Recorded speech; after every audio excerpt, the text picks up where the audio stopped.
నమస్తే.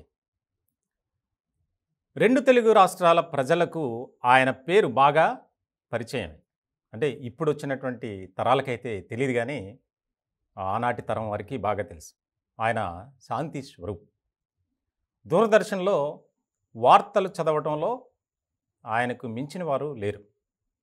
నిజం చెప్పాలంటే మీడియా చరిత్రలో ఒక న్యూస్ రీడర్ ఏ విధంగా ఉండాలి? ఎట్లా వార్తలు చదవాలి? అనేది ఆయన్ని చూసే నేర్చుకున్నటువంటి పరిస్థితి.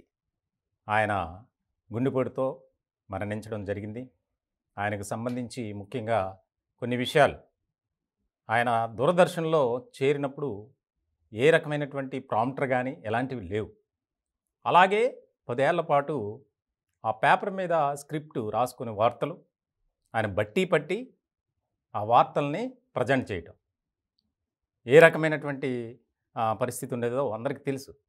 7 గంటలకి దూరదర్శన్‌లో వార్తలు ప్రతి ఒక్కరూ చూసేటువంటి పరిస్థితి. ఇలాంటి సందర్భంలో ఆయన మరణం మీడియాకు ఒక తీరని లోటనే చెప్పాలి. ముఖ్యంగా ఆయన చేసినటువంటి సేవ దూరదర్శన్‌లో గానీ, అలాగే ఎంతోమంది న్యూస్ రీడర్లను తయారు చేయటంలో శాంతి స్వరూప్ గారు చాలా కీలకమైనటువంటి పాత్ర పోషించారు.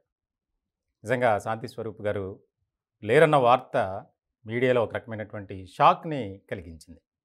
మా సిటీ 24/7 ఛానల్ తరపున కూడా ఆయన కుటుంబ సభ్యులకు ప్రగాఢ సానుభూతిని తెలియజేస్తూ ఆయనకి ఘనంగా నివాళులు అర్పిస్తున్నాం.